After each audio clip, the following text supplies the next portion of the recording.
Good afternoon, everybody. I'm Armen Babajanian with the World Affairs Council. Thank you for tuning in on this very special day. And we have a great program, some wonderful guests, including one coming in directly from France. And I look forward to having a vibrant discussion about Bastille Day. Um, but before we do that, I want to introduce the president of the board of directors of Alliance Française of San Antonio, Charles Matt. And we appreciate Alliance Française for putting this together. This webinar is sponsored by the University of Incarnate Word. Thank you to our board member, Julie, for making that happen. So President Matt, it's all yours. Thank you very much, Armand, and welcome everyone to this really unusual celebration of Bastille Day this year. It's one like no other, and we're just pleased that you've elected to join us for this panel discussion and for the other activities that we have planned for this special day.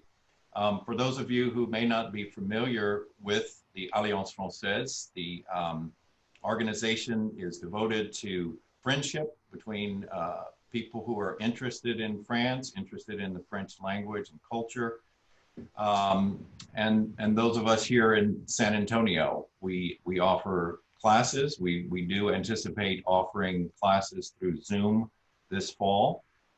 We offer cultural activities, dinners, etc., etc. So we welcome you to become part of the Alliance Française. It's open to anyone. You don't have to speak French to be a member.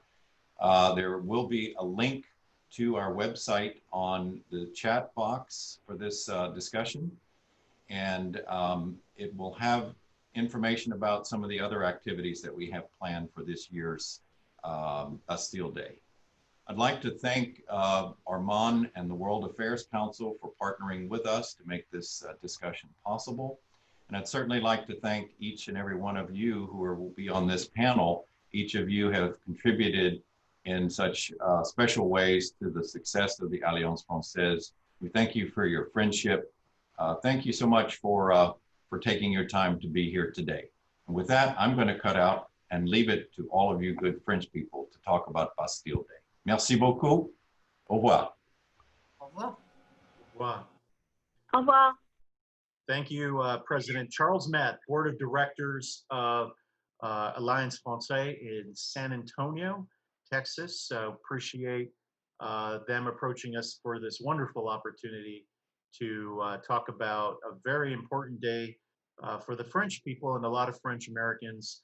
I want to briefly introduce the panel, but I want to give more time so that we hear from them. Their biographies are also in the chat link. If you click on there and on the Alliance Française website, you will see their more extensive biographies. We're very pleased to have the Honorary Consul General of France here, representing Houston, Alexis Andres. He is the Consul General of France based out of Houston. He's been there since 2017 and has served in embassies in many parts of the world, including Hanoi, Berlin, and Algiers. So we welcome Consul General Andres. We have François. Oh, I'm sorry? I just said merci. Very good. And we also have François d'Alençon. He's the senior foreign correspondent for La Croix in France. He's joining us from Paris, France. He has been the foreign news editor. He's also been a product of the JFK School of Government. He's got several books also, and they are listed in that link. Isabelle Hall, she is joining us from Lubbock today, but she's a French professor at the University of Texas, San Antonio, and in the Department of Modern Language and Literature. She's born in France. She was born in France and also speaks German, and has a master's in technology, cinema, and Francophone literature and culture. It's very impressive. And welcome, Isabelle, Professor Hall. Gwen Sessions is joining us by phone. We had some video difficulty with her, so she is on phone with us. She is a French teacher for Alliance Française San Antonio, and she has a master's degree in French language, and we are pleased to also be joined by her via phone. I want to start with the General Consul, how things are going with you and your staff and your colleagues before we jump into what the significance of Bastille Day is. Thank you, Armand. And thanks for this great invitation to the Alliance Française, to the World Affairs Council. You know how much I love visiting San Antonio, and I did this, by the way, beginning of February for the very interesting competition organized by the Alliance Française. Thanks for asking news about the staff, because indeed for the last 3 months, as all of you, we've been very impacted by the COVID crisis. We've had to adapt, so we've reformatted our teams. At one point, we were all in teleworking. Then we, mid-May, we started again having some people working by shifts at the office. And due to the worsening of the crisis, now we only have one staff at the office and the others are teleworking. What is very impressive, and I think has been the case all over the world where people had to adapt, is that all my team has been able to switch from one day to the other, nearly, to new modes of working, of helping our compatriots, of showing our solidarity with you all. So, as said, we're all safe, healthy. That's the main point, and we are really all together in this crisis. Thank you so much, Consul General Andres. Mr. Delenson, can you tell us a little bit about what's happening in Paris? I know you all have been affected more recently, 170,000 cases, 30,000 deaths. What's the situation there? Has it quieted down a little bit? Yes, quite a lot, because, I mean, the lockdown is over since more than a month. So the situation is pretty normal, I would say, in terms of COVID-19, except that if you hear a couple of voices, the specialists, people in charge of watching, the statistics in terms of contamination, they are saying that there is a slight increase of the rate of contamination, and there are some clusters across the country. But so far, it's not very threatening, especially that I think the whole sanitary system is in place. I mean, they are more ready today than they were 3 months ago. Of course, we have a lot of more testing, a lot more equipment in the hospital. So the key question is if there will be a so-called second wave, let's say by October. That's the big question. So far, so good. Great, thank you.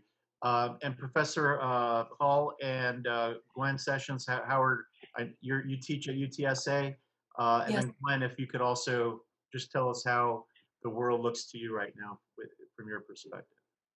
Well, from my perspective, since the spring break in March, we have, transferred everything virtually. So we finished our classes from our spring semester online, and we had about an extra week to adapt and prepare everything, and it went very well.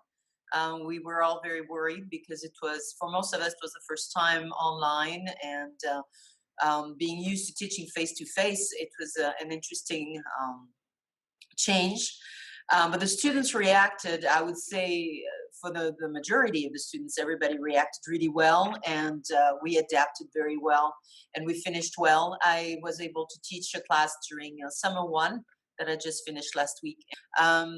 We are preparing for the fall, either face-to-face for smaller classes or completely online. So we're all preparing for different possibilities to be able to just tackle anything we need to do. And we're all just on our toes, but we're learning a lot, growing a lot, and the students are, very well adapting to the situation. So it's been good. Great. That's UTSA. Thank you. Gwen, how about you? Yeah, well, I teach in a public school at the high school level, and things are a little bit different for me. We also went in complete distant learning after spring break, and we finished the year that way. And it was more challenging than, I would say, teaching students, older students at the university level. I deal with students who are 14, 15 to 18 years old.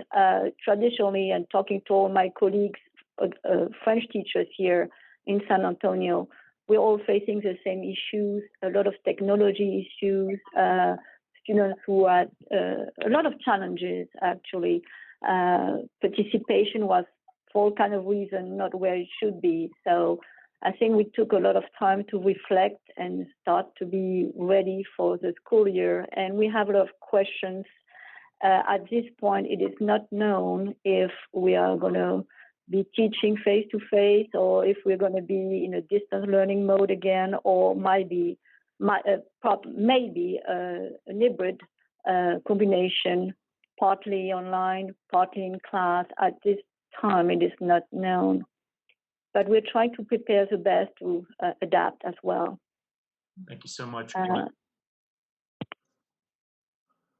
Thank you so much. All right, now we're going to jump into the reason why we're having this program, celebration of Bastille Day. Maybe we start with the Consul General, a little bit of what Bastille Day is about and what it means to each of you. Maybe we go in the same order that you all answered about the significance of Bastille Day. Yeah, thank you. If you refer to history, Bastille Day refers to the 14th of July, 1789, when the people of Paris, I would make a very complex story very short. So took over the Bastille, and it was the beginning of the French Revolution. Just as an anecdote, in the Bastille, there were only 7 inmates, including 4 forgers. So it was not the prison with thousands of political opponents, just as an anecdote. This date became the National Day of the French Republic only in 1880, because of course, the revolution started in 1789, but the French Republic became stable only a long time after this. But when it was decided in 1880, it was at that time the Third Republic, and there was some debates. There were other dates that could have been chosen as a national day, but Bastille Day was chosen because it was really the day when the people of Paris, and so the French people, took over its destiny in hand and started, as said, the French Revolution.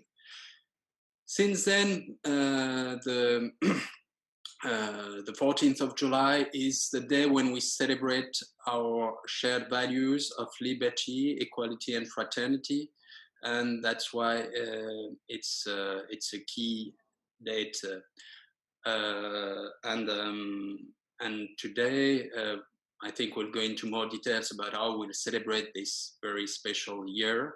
But let me just mention that this 14th of July also has a universal symbol. The values that were defended by the people of Paris at that time were also the same values that were initiated the American Revolution, and that since then have also initiated many other movements where people people fight for universal rights. Thank you for that. Mr. D'Alençon? Yes, it will be a bit subdued as a celebration tomorrow in France. And usually it's a big day for everywhere, in every city, every little city, every village. You have a ceremony, you have a band, you have in the evening, you have firecrackers, you have balls, etc. This year, because of COVID-19, I guess the mood will be a bit subdued and slightly different. Thank you. Professor Hall? Yes, well, Bastille Day for me has always been, you know, the feeling of freedom and the thankfulness for the strength and the desire and the determination of the people of the 1789 to go and fight for freedom and equality of the people. And it has always been a time for me, as being the daughter of a man who had fought during World War II, has always been a time of pondering and thankfulness for everything that men have done and women have done in history for the freedom that we enjoy today. And we've talked about the parades in Paris, the big military parade that is happening traditionally. And my father would always sit with me and we would watch that parade because it remembered him of the time when he was in Paris in 45 at the end of war. And so for me, it was always very touching and very deep of a day to remember and being thankful for those who were willing to give their lives for that, for me and for my children and for my family and my friends to have the freedom that we have today. Very nicely put. Gwen Session? Oui, alors, well, for me, I'm thinking about it's a big day, of course, with a heavy heart, honestly, this year, because everything is really different. But Bastille Day, on a personal note, brings me back to my childhood. I would go to spend my summer vacation with my grandmother in a little village in Brittany. And we had fireworks, was already launched from the tower of the local church, and all the birds will be scared. You know, we won't see the birds going in that church or around that church for many days. So I have little anecdotes like that. And then we had a big celebration, of course, in that little village, and everything was just friendly. Everything was just simple and open to all. Everything was free. It was really a celebration of the people. And this is what impacted me. Later on in my life, well, I've seen this celebration in bigger cities, in Paris, Brest, and other big cities in France. And here, I'm delighted and always surprised to see the impact that Bastille Day has in the United States, and talking to other persons in other countries as well. We have a lot of celebration around the world, but not all of them are celebrated here in the United States. But Bastille Day, a lot of people know and acknowledge that day for the symbol of it. And I think that's just wonderful. Oh, that's great. Thank you, Gwen. I didn't know where to put the question about the food, but if you could tell, I like to eat. So maybe you could share some of your favorite foods, or what are some traditional cuisines that are typically made or eaten? And it's open for anybody. Well, I think that as Gwen was mentioning, you know, it's the summer.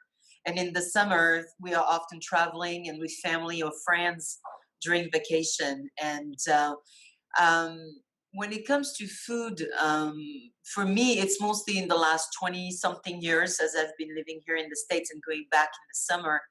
and spending maybe more time with friends or close, very close friends to us, and celebrating usually with barbecue, des grillades, you know, getting all kinds of decent sausages and chipolata and grilling everything outside, and then having a huge lunch from often 1 p.m. all the way until 3 or 4, and big salads and ice cream and cakes and champagne and wine, and just having fun with the people we love.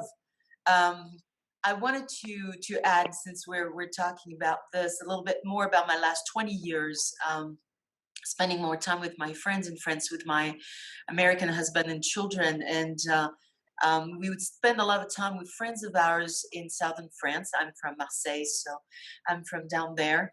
And our dear friend is a firefighter. And the 14th of July has become a day when we celebrated with them in the parade, when the firefighters in the small village of Châteauneuf-les-Martigues would be the head of the parade. And how we're talking about thankfulness, about people who have fought for us, but also people who are still fighting for us today. Every summer in southern France, like in California or Arizona right now, we have huge fires, and these firefighters are working so hard, putting their own lives at risk to make sure that we remain safe. And so that parade on the 14th of July for me in the last 20-something years has been very, very important. After that, we were invited at the fire station to go for l'apéritif, with all kinds of drinks and petit four and nuts and chips and pizzas, and all the firefighters were recognized by the city mayor, and it was a very special time. Then, of course, this big lunch until 4, and then chilling for a while, and then big fireworks in the evening, and then finishing with a big dance ball in the cities. We live, you know, in Marseille, being close to the water. We would always choose to go to a city that had the fireworks over the water. It's just memorable to me, and my children will always think about this with fond memory. We're a little sad not to be there this year, but it's a beautiful time for family, friends, and rejoicing for our freedom. Oh, it sounds like a wonderful way to celebrate with so many different kinds of foods and drinks. Gwen, did you have something you want to add? Yeah, I agree with Isabelle in the sense that there's no really particular dish on that day, and it's certainly not a celebration where we're going to have a fancy dinner because of the idea of the revolution. It's popular, it's people, it's simple, it's open to all, and it's summertime, as we said. So it's really, yes, the idea of grillade or barbecues, the idea of salad, something fresh, but we can share, and everybody will have food, and all these different groups coming together to come as one on that day. It's one nation, and that's still a big symbol today, I think. I remember, besides the fireworks, the carnival, also the singing contest. As a little girl, I wanted to participate all the time. But also we had dances, we had a ball, there was music, and each year we had a different type of music, and everybody would meet on the plaza, and several generations would meet to dance, and it's just happiness and celebration of the nation. We're all there, we're all different backgrounds, different status, economic status and all, but on that day we were all together, and that continues 231 years later. And I think that spirit managed to expand beyond France, and this is what is perceived here in the United States as well. Wow, thank you for that. And I know, Mr. Consul General, you mentioned that there were maybe a handful of prisoners. So why don't you all share some of the facts about some interesting facts? I know that former President Thomas Jefferson was in France at that time, and he had some part in helping with the storming, or in some indirect way. and then it's actually not called Bastille Day around the world. What are some facts that you all could share that maybe the average person may not know? Well, even if I've been a student in history, I wouldn't risk trying to summarize because first of all, a revolution is always happening, I would say, by chance. Nobody knew that it was not decided that on July 14th, the people of Paris would storm the Bastille. But it's a long process. One key element was the fact that the king, Louis XVI, had dismissed Necker, his prime minister, and Necker was quite appreciated in the population. So then, as said, there was the start of the popular movement leading to this very symbolic prise de la Bastille. As very interestingly, Louis XVI only learned about this the next day in the morning because he was in Versailles, and there is a famous say when his aide La Rochefoucauld-Liancourt came to tell him, "Sir, the people have torn the Bastille," and Louis XVI asked, "Is it a revolt?" And La Rochefoucauld answers, "No, sire, it's a revolution." So this is very well known. Then what I like to recall is that 1 year later, on the same day, Lafayette organized what is called the Fête de la Fédération, which was where all the provinces of France were represented to this big celebration in Paris. Then, the revolution had also some terrible facts. The history of the revolution is not just rejoicing all the time. On the day on July the 14th, also the head of the Bastille was beheaded, and so things happen. And so that's why, as said, I would rather recommend the lecture of, for example, the excellent History of the Revolution by Max Gallo, who has really written a lot about this, or François Furet, who is one of our best historians of the revolution. And as I mentioned, then our republic, the French Republic, a very interesting difference for American is that your constitution has never been amended. You still are on the constitution that was adopted at the end of the 18th century. Our constitution has evolved a lot. We are today in the Fifth Republic, and even the text of the Fifth Republic that was adopted in 1958 is still amended. Not every year, of course, but it shows that we think that the basis of our functioning in the society has to be adapted. And this is also always very important in celebrating Bastille Day, because this is the day, as was recalled by Julie or Gwen, it's the day of the people. It's also a time when the official authorities thank the people who make the Republic so lively. And for example, the famous garden party, as it was called, that does not exist anymore, but was a time when the President of the Republic invited people from all walks of life just to tell them you're part of the Republic, and this is something that we are building together every day. Interesting, very interesting. Any other thoughts on the history of Bastille Day and any interesting facts anyone wants to share? I would like to share, I heard about the Marquis de Lafayette, and that's an interesting character because of the friendship he had with the United States and the President of Washington, right? Because he served as an aide de camp. And that friendship, I think, is a symbol of the friendship we still have today between the United States and France. An interesting fact, Marquis de Lafayette was a commander of the National Guard of Paris when during the taking of the Bastille. And he was given the key of the prison, of the Bastille prison, before the building was destroyed.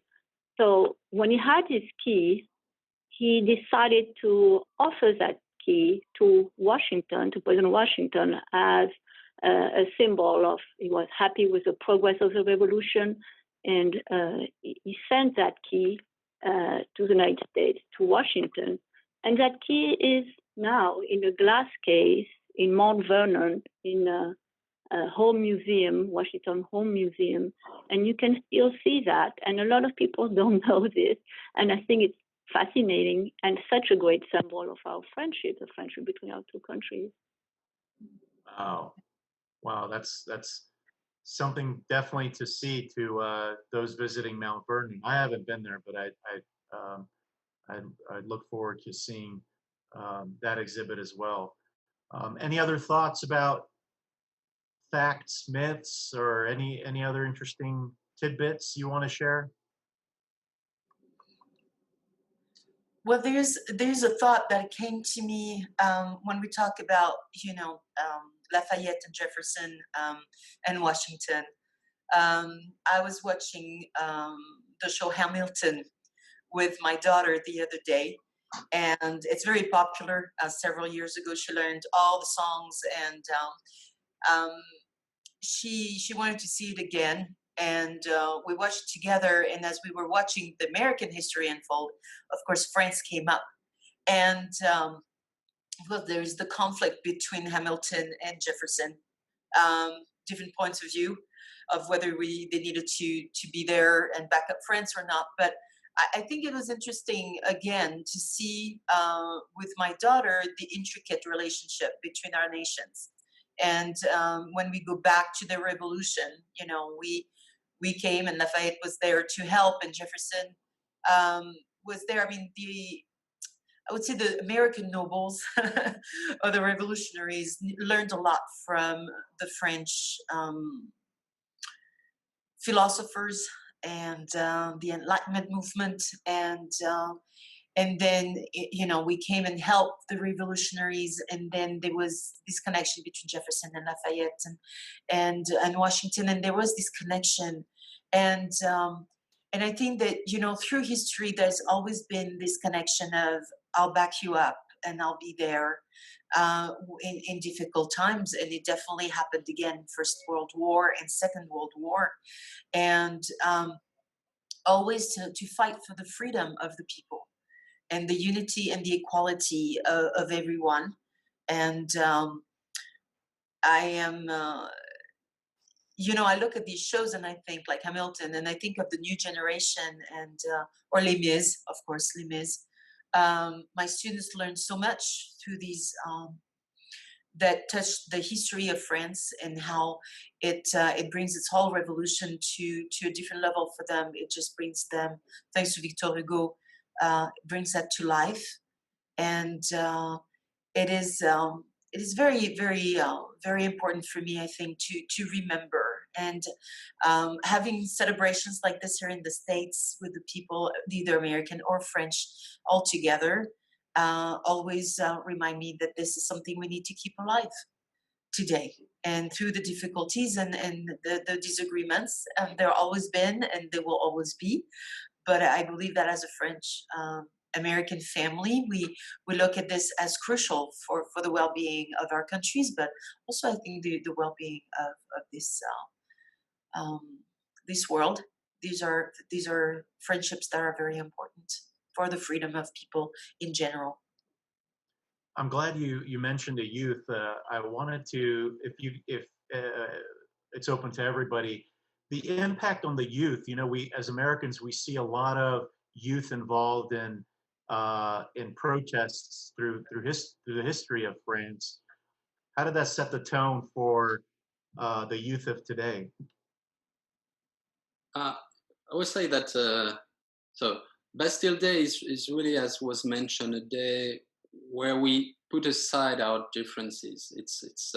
It's not like May the 1st. May the 1st, you can go in the streets and demonstrate, and everybody has his say. Bastille Day has never been a day for expressing,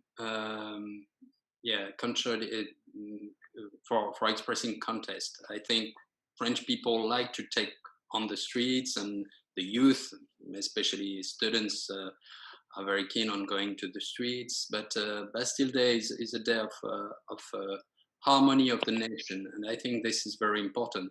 Also, in the wake of after George Floyd's death, there has been some demonstration in France by some youth people. I think it shows that the main revendication was we want to be, we are part of the Republic, and we want to be better recognized, and there are very interesting debates about the comparison between the French history of colonialism or of slavery and the American one. I think we need this kind of debate, and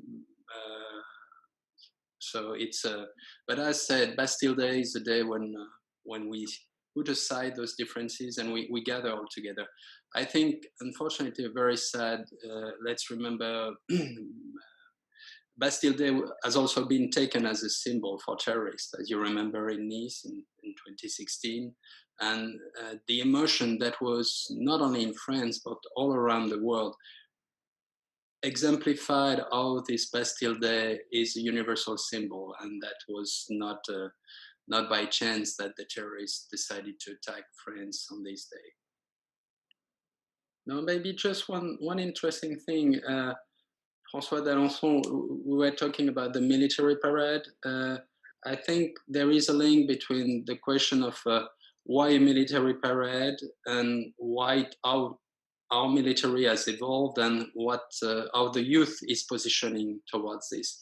The military parade was also meant to recall in 1792 Valmy. Valmy was the first big victory of the newly French army that was so it was never meant, the military parade, as a parade to show our force and our dominance on the nation, but more to show how the army is one of the pillars of the Republic. That was also a time when we had a military service, meaning each young each man had to serve in the army for a time. This has changed over the years, and we now have a professional army, not anymore an army where that is constituted by also young enrolled. There has been some experimentation of a universal service, meaning the military service was also a good way to integrate everybody.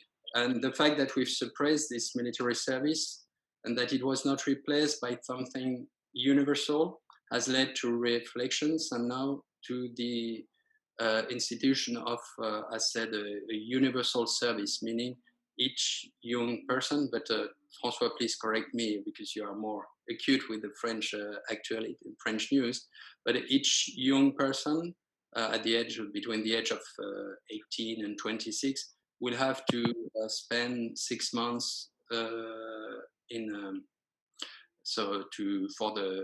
the common good and for the Republic. There is a very French uniqueness, specificity in this military parade. We are the only Western nation to have a military parade, and usually on the 14th of July. And there are several explanations to that. And one of them is that when they decided in 1880 to have a military parade, I mean, under the Third Republic, some people said it was let's say, a way to recover from the trauma of the big defeat against the Prussian in 1870, the Sedan defeat. And in 1919, after World War I, was a terrible war with so many dead people. We had also this first big parade on the Champs-Élysées, military parade. This is also a way to, to recover from the trauma of this very bloody First World War One, sorry, and this attachment of the French, let's say, of France to this military parade looks pretty odd to me when I look at my European neighbors, Italy, Spain, Germany, even England, who has a good reputation as a military power. You know, they don't have military parades, and I'm sure historians and anthropologists will have many explanations to that. Professor Hall and Ms. Sessions, what about the youth that are in your classes?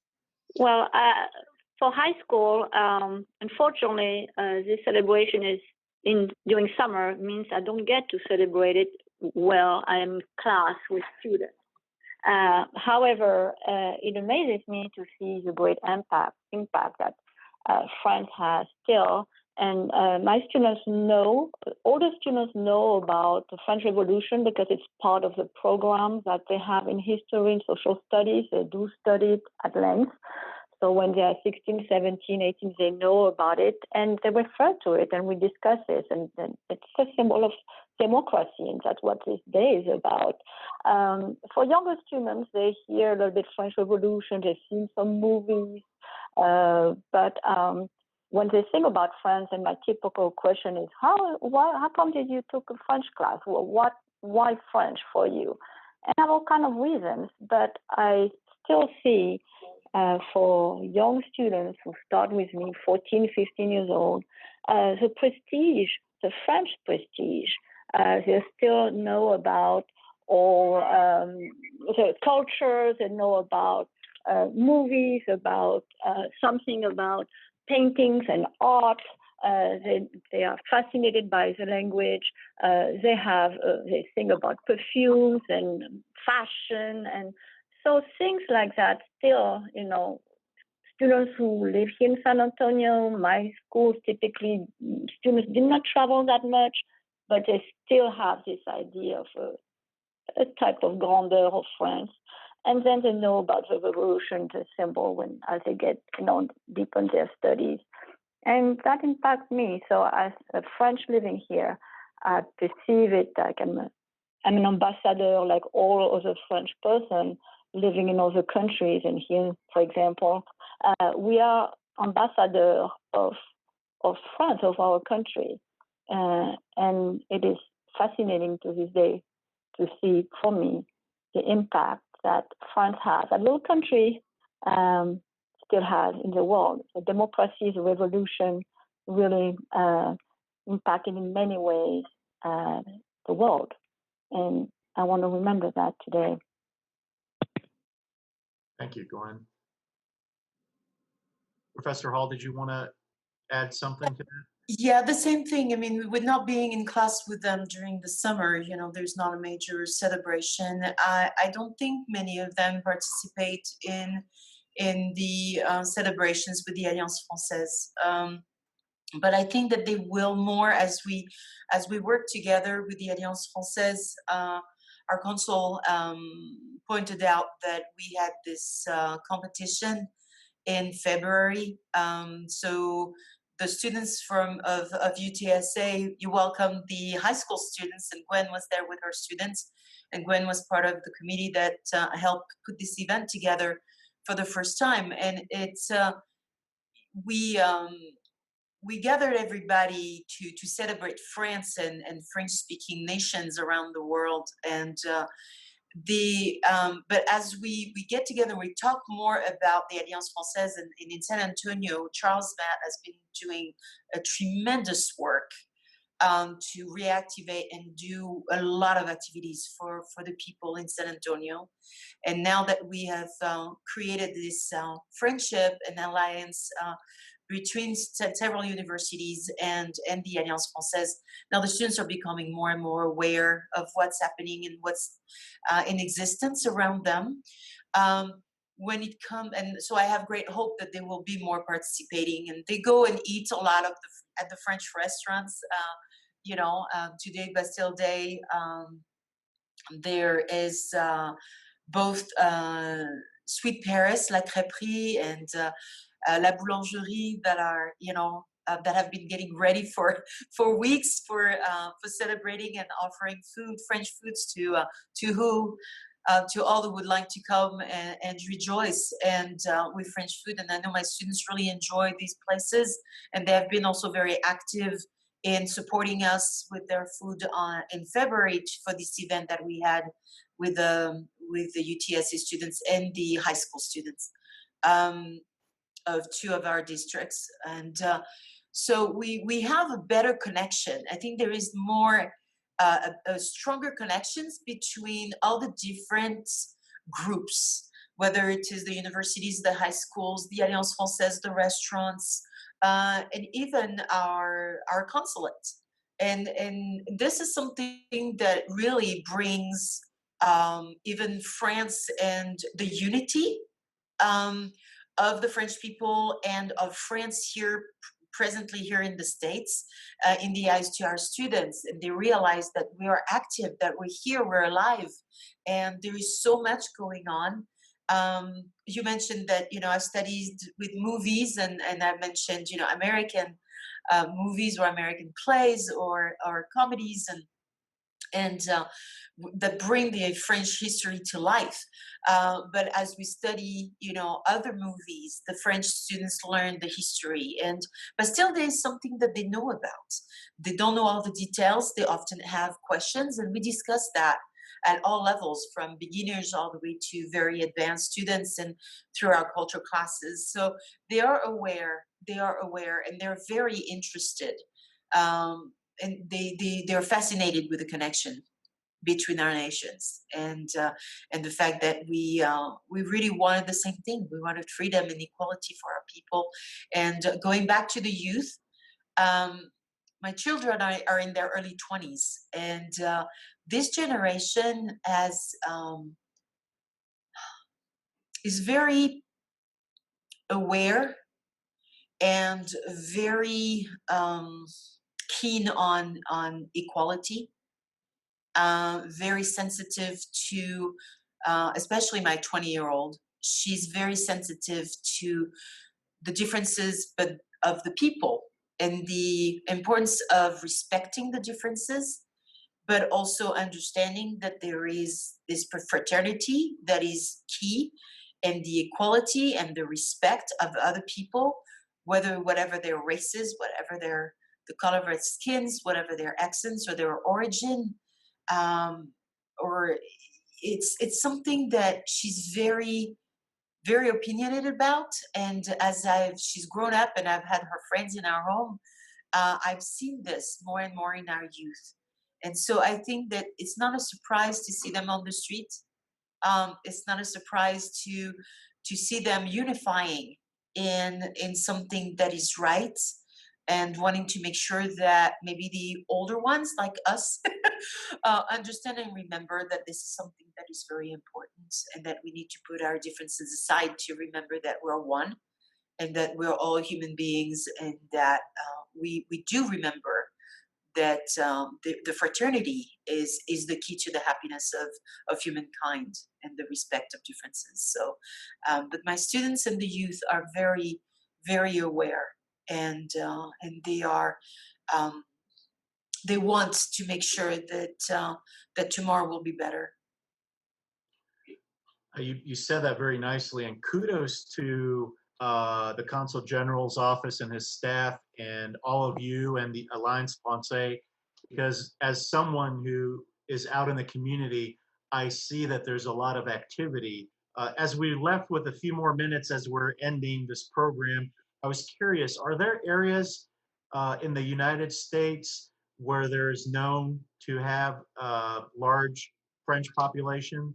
I'm imagining the East and, of course, Louisiana, but are there known areas where there are larger populations of French and French Americans? Well, our biggest communities, I would say, in the administrative sense of the term. So the number of registered citizens, the consulates are in New York and in San Francisco and Los Angeles. You were mentioning Louisiana. Louisiana, we have 1,000 French registered, which is not a big number, but the francophonie is very important there culturally, and so it's spread all over the population. It's amazing how many traces of French American history we have over there. And if you think about the Lafayette Trail, it's a great example also of heritage that is being also very, to which people are very attached. And that's the best ground for fertile ground for our French communities. I think French people in the US, French citizens living in the US, many of them, they just then don't register to the consulate anymore because they are fully integrated and they are in this great environment. And so that's why I would say, I said we have pools of French communities, but we also have many French citizens who now, due to the COVID crisis, they come back to us because they've realized that it's quite useful to have a French passport in those times of crisis. But otherwise, they are just immersed in this very welcoming country. I know COVID has impacted travel and tourism, I imagine. First of all, we miss the American tourists. That's the big message I want to convey. Paris, without the American tourists, is missing a lot of money, of course, but also a lot of friendship.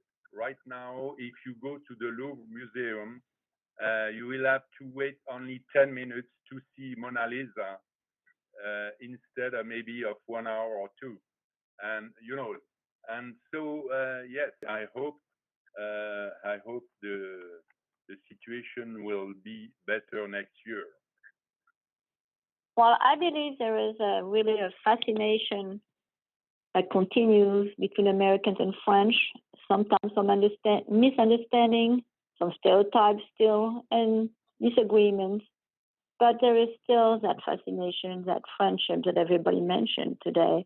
And that continues, will continue. Coronavirus put everything into bracket. There's a pause, a forced pause, but doesn't stop the friendship. We will see that again. I want to finish on a positive note. There is a blending. We are in a globalization time, and Isabelle's children and my children as well are now living here, born in France, living in the United States, and they just represent that second generation, being active, blending in different worlds. And this is where our youth and where the world is going. And there's definitely place for friendship and more travels for the American side and the French side. But we will go back to that. For now, we're just keeping the friendship, and Bastille Day is perfect for that, I think. Thank you for inviting me again today. It was a pleasure. Of course. Yeah, Anyone else want to? Yes, I would like to say, well, thank you, of course, and my children, my family, and my students were very sad when this COVID happened and our trips got canceled. My students were really sad. We had been working for months towards a study abroad, and we were so excited, and all of a sudden everybody was looking at each other thinking, do you think we're not going to go? And I said, you know what, it doesn't look very promising. And then everything got canceled, and they were so disappointed. And we were just thinking, you know, it's just we'll do it next year. We'll just do it next year, and we'll just keep in contact and with our friends, and we'll be keeping in contact with our friends here, and keeping the friendships alive so that next year we can have even a better experience abroad. And we have good relationships, and I want to say that you were mentioning something about US and France, and through the years, being a French American family, all of my family and friends and others in France have always been the kindest to us, welcoming us wherever we were, helping us in anything we needed, whether we were at the bank or at the post office or wherever we needed to be. We were always welcomed and helped, and we have very strong ties, both here and on the other side of the Atlantic, for my generation and my children's generation, and I hope for the next generations to come. There is friendship, there is hope, and there is fraternity and equality, and definitely a great need and desire for more liberty in the future.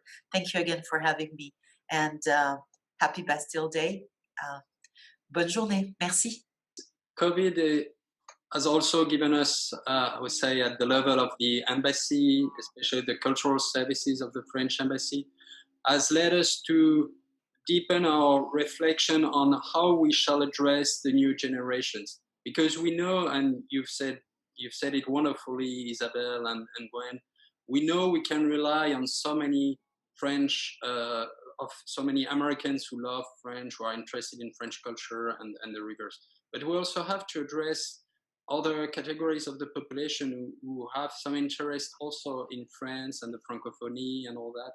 And we know we have to adapt some of our actions, some of our tools, because the world is changing very rapidly. We need maybe to have a TikTok account, I don't know, but we also have to address, for example, community colleges more, because we've been very focused on universities. We'll keep being focused on universities, but we also need to address community colleges. So this friendship is constantly renewed, and that's the wonderful thing. And as you said, Bastille Day will be another great occasion. Don't miss the online program. So thank you also for inviting. Mr. d'Alençon, do you have any final words to share? Well, as I told you, we are missing the Americans. That's a big miss.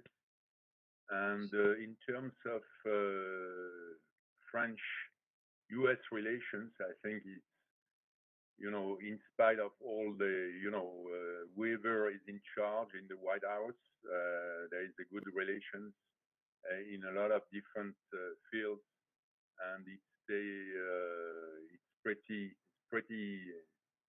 close. As a journalist, I can tell that this relationship is quite enduring in terms of economy, in terms of security, in terms of culture, everything. So I hope it will last and it will recover from this huge crisis, because here in France, what we are concerned about is also about the economic social crisis which is coming in after the big wave of COVID-19. And that actually, I lied. I had one more question for the Consul General. As far as Texas is concerned, Texas and France, are there proactive attempts to do business with each other and collaborate? Any kind of cooperation that we should look forward to in the coming year or years? Mm-hmm. Well, first of all, France is already very involved in the Texan economy. France is the second largest foreign employer in Texas, with more than 66,000 jobs created by French firms. We have around 250 French companies active in Texas, including major ones in the energy sector, but also in the aeronautics, in the health sector. And I would say, very interestingly, all those companies, even if they have to, for some of them, reach tough decisions, no one has considered closing the business here. They are all involved, and they whatever happens, whatever migratory policy there is, they keep the US and Texas for those French companies is a key objective. To show you the importance that France attached to Texas, we had at the beginning of the year the visit of the Deputy Minister for the Economy, Mrs. Agnès Pannier-Runacher, who is now our Minister Delegate for Industry. And it was the first visit at the government level for the past 8 years. And it's really show you the dynamic. We were also planning to have a bigger delegation for South by Southwest at Austin until it was canceled. So I can really assure you that, of course, the month ahead will be tough for everybody, but we already see, we have a trade agency, Business France, and what they tell us is they have a lot of work today because French companies anticipate the way the US and Texas as a major economic power state in the US will rebound very quickly. So we'll be there, we want to be there. And don't forget, France is also a very attractive country. France has reformed a lot in the recent years. We have a high-skilled workforce. We have research and development. So it's really in both ways. And I feel that in both ways, the years ahead will be very beneficial. Great way to end this program. Mr. Consul General Alexis Andres, a very positive outlook for the U.S.-French relationship on this day of celebration. François de Alençon, foreign correspondent to La Croix, senior foreign correspondent, pardon me. He's also was a former news editor there and has written several books, and those publications are listed in the chat room on the link. Professor Isabelle Hall, a professor at UTSA, thank you for joining us, as well as our beloved French teacher, Gwen Sessions, who teaches French for Alliance Française. I want to thank all of you for joining me, all the way from France, much less, and also Houston and Lubbock and San Antonio. We're all over. So we thank you for joining us. I want to thank the University of Incarnate Word for sponsoring this webinar. And thank you for watching on this Bastille Day. I will provide a link also for their contact if you have any follow-up questions for the Consul General, for Mr. Alençon, Dr. Hall, and also Gwen Session. You'll be able to ask them offline any questions you might have. And with that being said,